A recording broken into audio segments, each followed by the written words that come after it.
Goeiedag. Partykeer verslaap 'n mens en in jou haastigheid het jy nie tyd om Bybel te lees of te bid nie. Jy moet nou by die werk kom, né? En ek nooi jou uit. Die begin van hierdie boek beskryf dit as die evangelie van Jesus Christus, die Seun van God, daar in 1 vers 1.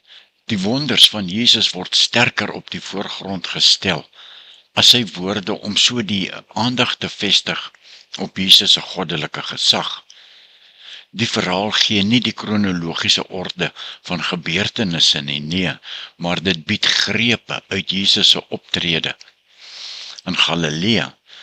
Galilea, die noordelike streke op pad na Jerusalem toe en dan in Jerusalem. Gaandeweg sal ons Jesus leer ken as die lydende seun van die mens wat sy lewe gegee het as losprys vir die sonde van baie. En die boek bereik sy hoogtepunt by die kruis waar die heidense offisier uitroep: hierdie man was werklik die seun van God. Dit word bevestig deur Jesus se opstanding. Markus 1 vers 1. Die evangelie van Jesus Christus, die seun van God, begin so. In die boek van die profeet Jesaja staan daar geskrywe: kyk, ek stuur my boodskapper voor jou uit. Hy sal die pad vir jou regmaak. En iemand roep in die woestyn: maak die pad vir die Here gereed, maak die paaie vir hom reguit. So het Johannes die doper in die woestyn opgetree. Hy het verkondig: bekeer julle en laat julle doop, en God sal julle sondes vergewe. Die hele landstreek van Judea en al die inwoners van Jerusalem het na hom toegestroom. Hulle het hulle sondes bely en is deur hom in die Jordaanrivier gedoop. Johannes het klere van kameelhaar gedra, met 'n leerband om sy heupe. En hy het van sprinkane en veldheuning gelewe. Hy het gepreek en gesê: die een wat na my kom, is my meerdere. Ek is nie eers werd om te buk, om sy skoene los te maak nie. Ek het julle wel met water gedoop, maar hy, Jesus, sal julle met die Heilige Gees doop. Vers 9, Jesus het in daardie selfde tyd van Nasaret in Galilea afgekom, en hy is deur Johannes in die Jordaan gedoop. En net toe uit die water kom, het hy die hemel sien oopskeur, en die Gees soos 'n duif na hom toe sien neerdaal. En daar was ook 'n stem uit die hemel: jy is my geliefde seun, oor jou verheug ek my. Net daarna het die Gees hom weggevat die woestyn in, waar hy 40 dae lank gebly het, en deur die Satan versoek is. Jesus was daar saam met die wilde diere, en die engele het hom versorg. En toe begin Jesus te preek na dit alles, né? Nadat Johannes in die tronk opgesluit is, het Jesus na Galilea toe gegaan en die evangelie van God verkondig. Hy het gesê: die tyd het aangebreek en die koninkryk van God het naby gekom. Bekeer julle en glo die evangelie. Vers 16, eendag toe Jesus langs die see van Galilea loop, het hy vir Simon en Simon se broer Andreas gesien, waar hulle besig was om werpnette in die see uit te gooi. Hulle was vissers van beroep. Hy het toe vir hulle gesê: kom hier, kom saam met my, en ek sal julle vissers van mense maak. Onmiddellik het hulle die nette gelos en hom gevolg. Toe hy 'n entjie verder gaan, het hy vir Jakobus, die seun van Zebedeus, en sy broer Johannes gesien, waar hulle in die skuit besig was om nette reg te maak. En dadelik het hy hulle geroep. Hulle het hulle pa, Zebedeus, net so saam met die loonarbeiders in 'n skuit gelos en saam met Jesus gegaan. Hulle het in Kapernaum aangekom. Toe die Sabbatdag aanbreek, het Jesus reguit na die sinagoge toe gegaan en die mense daar begin leer.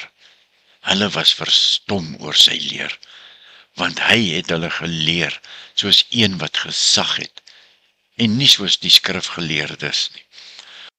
Op daardie oomblik was daar in hulle sinagoge 'n man, wat van 'n onrein gees besete was, en hy het uitgeskreeu: wat het ons met u te doen, Jesus van Nasaret? Het u gekom om ons te verdelg? Ek weet goed wie U is. U is die Heilige van God. Maar Jesus het hom skerp aangespreek. Bly stil en gaan uit hom uit. Die onrein gees het die man stuiptrekkings laat kry, hard geskreeu en toe uit hom uitgegaan. Almal was so verbaas, dat hulle onder mekaar geredeneer en gesê het, wat gaan hier aan? Dit is 'n nuwe leertie, en dit kom met gesag. Hy gebied selfs die onrein geeste, en hulle gehoorsaam hom. En dit was nie lank nie of daar is in Galilea oral, in die hele omgewing, oor hom, Jesus, gepraat. Toe die mense uit die sinagoge kom, het hulle saam met Jakobus en Johannes reguit na die huis van Simon en Andreas toe gegaan.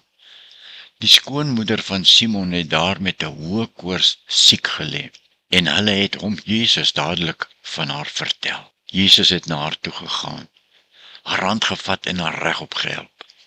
Toe het die koors haar verlaat, en sy het hulle bedien. Vers 32, toe dit aand word, en die son al onder was, het die mense al die siekes en die wat in die mag van bose geeste was, na Jesus toegebring.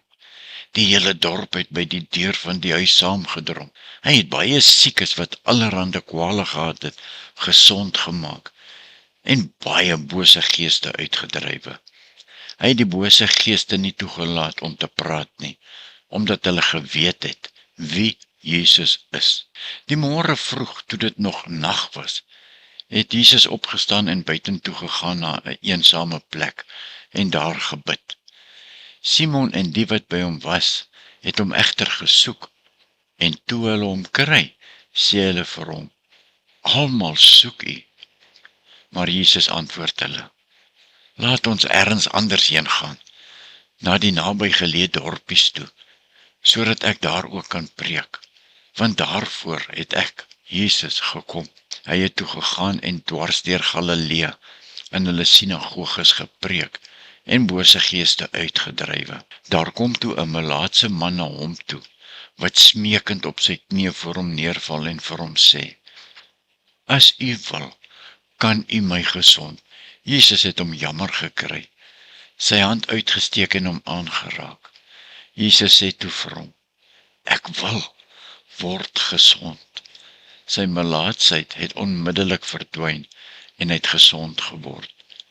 Jesus het hom dadelik weggestuur nadat hy hom ernstig aangespreek het en vir hom gesê, moet vir niemand iets hiervan vertel nie, maar gaan wys jou vir die priester en bring die offers vir jou reiniging wat Moses voorgeskryf het. Dit sal vir die mense die bewys wees dat jy rein geword het. Vers 45, hy het egter gegaan en dit wyd en suid begin verkondig en dit oral geloop en vertel. Daarom kon Jesus nie meer openlik in 'n dorp kom nie en het hy Jesus gewoonlik buite in die oop veld gebly. Tog het die mense van alle kante af na hom toe gekom. Om Markus 1 af te sluit met 'n gedagte om te onthou, kan jy fokus op Jesus se gesag en mag, soos gesien in sy leringe, sy genesing en interaksies met die demone. Jesus se gesag verander alles. Die koninkryk van God is naby. Jesus genees en herstel, dis alles wat ons nou gelees het. Dit is ook die vervulling van profeseë. Jesus die vervulling van die Ou Testamentiese beloftes. En dan Jesus se oproep tot bekering. Bekeer julle en glo in die goeie nuus. Markus 1 in een sin opgesom. Jesus se identiteit as die Seun van God. Sy sending om die koninkryk van God te bring en die belangrikheid van geloof en bekering. Die Bybelse boodskap is steeds daar en wag vir diegene wat nuuskierig is of antwoorde soek. Miskien is die groter vraag, wat keer mense om daarmee betrokke te raak? Wat keer mense om die Bybel te lees? Wat keer mense om die Here te dien? Is dit begrip of dalk iets anders? Wat dink jy? Dis 'n geldige vraag en daar's verskeie redes waarom baie Christene dalk so deeglik in die Bybel tel soos hulle behoort te doen nie. En hier is 'n paar moontlike verduidelikings.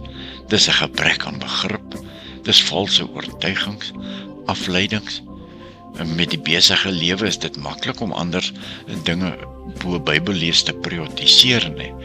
Kom ons wees eerlik.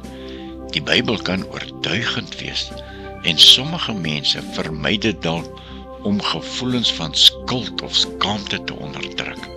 Of as 'n gebrek aan begeerte of wanopvatting.